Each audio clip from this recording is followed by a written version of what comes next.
Jill Stein is a wonderful person and a wonderful activist and does tremendous work. And I've worked with her for many years. And I think she should keep doing activism.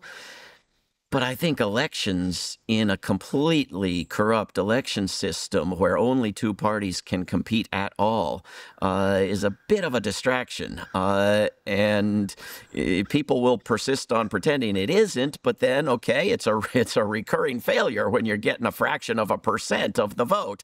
What are you demonstrating? That you competed in a fair election and you could only get a fraction of a % of a vote? That would be a worse conclusion than the truth, which is that only two parties are allowed to compete at all, are allowed to be in the debates, are allowed to be in the media, are allowed to be on the ballots. It's a very, very rigged system where it's bought and paid for. The money that flows into these campaigns determines what they do, what they say, and how many television ads they get.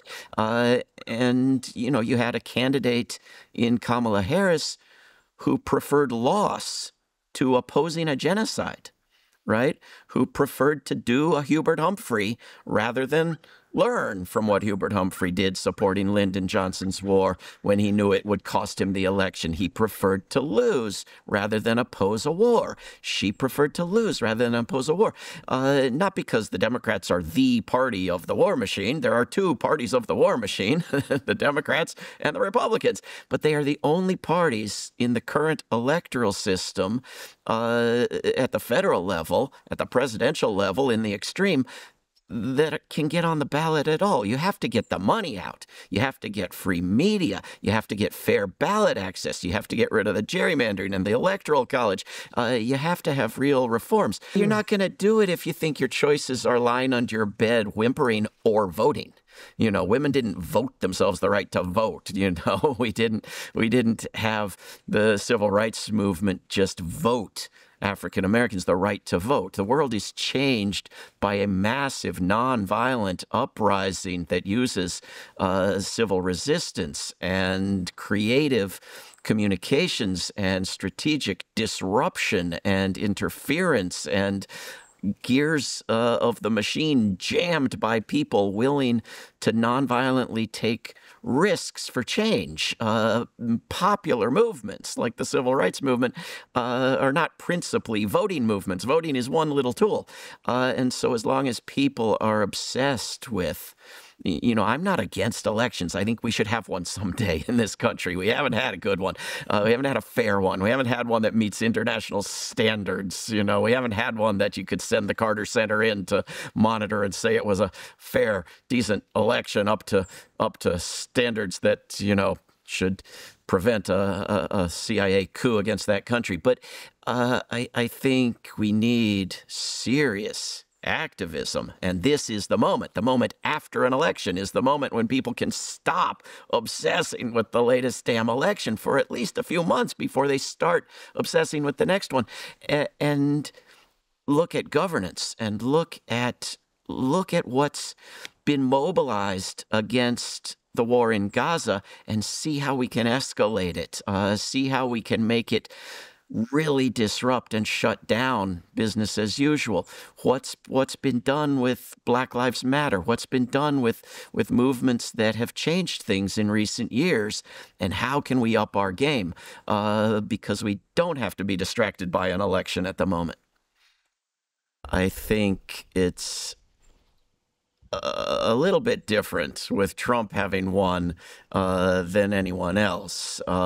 We have to deal with a level of hostility in rhetoric and hostility in policy toward various groups domestically that we wouldn't see with anyone else. The border policy, the deportations is a matter of degree. doesn't matter who's in the White House, they're deporting people. But Trump is talking about a major escalation and is encouraging. I mean, here I sit in Charlottesville where Trump said, you know, there are good people on both sides, and it was understood to encourage this right-wing racism and violence. And this is what we have to deal with. And we at the same time have to deal with friends and allies of ours who, in this bizarre sort of alchemy, think that because the candidate who lost was so hideously awful, Trump is somehow good, and Trump is going to bring peace and justice and wisdom to the world. And we have to push as hard as we can to make that the case in any tiny areas where it's possible, most significantly, hopefully, in Ukraine.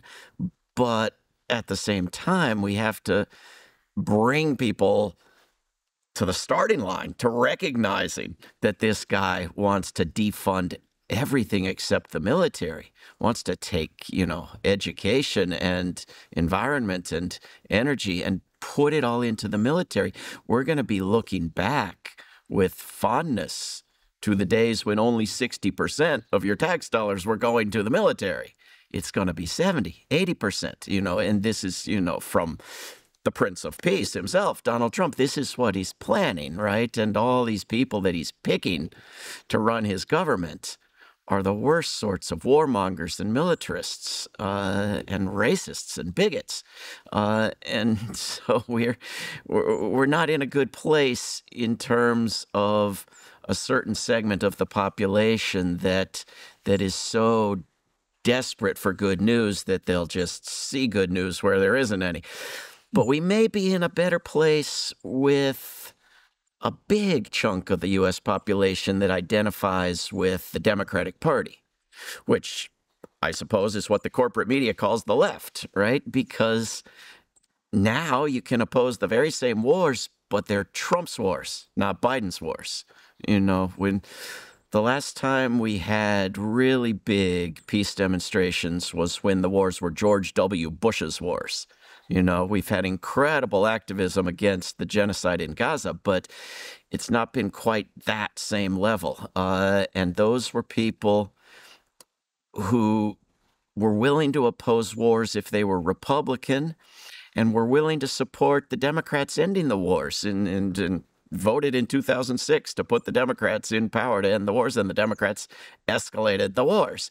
And some people became disillusioned. Some people became radicalized. Most people became supporters of wars, And so there's a chance now, with the wars being Republican, to get people to oppose them, while at the same time telling Donald Trump he needs to end Joe Biden's wars. When we're talking to him, they need to be Biden's wars. And we need to encourage him in any direction that he sees as making peace, even if it's just a libertarian financial position, right? He's appointing a billionaire and another nutcase to a new agency called the Department of Government Efficiency to hack away its spending on everything. But they're getting volunteers from the very brightest of the brightest, but they haven't got a single person bright enough to spot that one item that's 62% of the budget.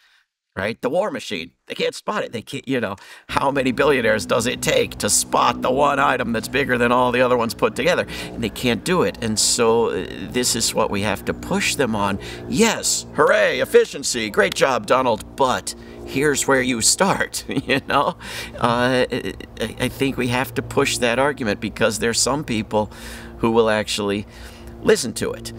Or even if it's from you're the most wonderful personality on earth and you single-handedly are making peace by making friends with people. If it makes peace, we want it, right? If you're willing to talk with the prime minister of any country, the president of any country, if you're willing to talk with Vladimir Putin, wonderful. I mean, what's accomplished by not talking to... the Russian ambassador left town because nobody would talk to him, right? This is, this is not even bad diplomacy. This is utter failure, right? And so the willingness to talk, even if you don't have the brains or the wisdom or the kindness or the forgiveness to figure out a decent policy that does right by the people of Ukraine and the world, at least starting to talk makes it possible and get some brighter minds into the room, So we have to push for, you said peace in Ukraine, let's have peace in Ukraine. We want to help, but you got to have peace elsewhere too. And you've talked about peace in Gaza, but you've also talked about more killing in Gaza. We think you got to go with the peace avenue, but it's gonna take, utilizing this moment when everybody's not obsessed with the next election for a few months here, to build a popular movement of nonviolent activism of the sort that has always done much more for the world than elections. And it's going to take working with the whole world and bringing nations together in the General Assembly to get around the Security Council, where the United States vetoes everything. And there's talk in many countries about expelling Israel from the United Nations. Just takes a vote in the General Assembly of creating an arms embargo, of creating sanctions, of creating unarmed peacekeepers. It's done to the extent that the nations that vote for it follow up and do it. You don't need the United States to do things, right? You've got arrest warrants now. You've got half the globe that's a Netanyahu-free zone, as long as these nations commit to upholding the rule of law. This is how you start to push back and say, the rule of the rules-based order was a fraud. Let's have an actual commitment to rules and laws in the world. And of course, this is the opposite of what a lot of Trump supporters want. But Trump supporters are, not the majority of the country. They're just a very, very, very slim majority of the voters. And I think, we have basically the same opportunities that we had before to mobilize a movement. The arguments are a little bit different, and the allies are a little bit different.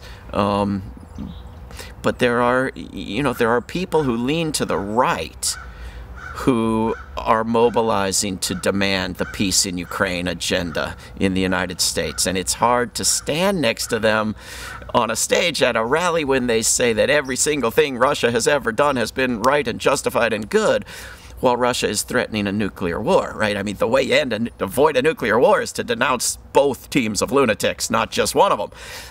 But these are the only guys doing anything. And so you have to try to figure out how to nudge them in the right direction and work with them, not make enemies of anybody. So it's tricky.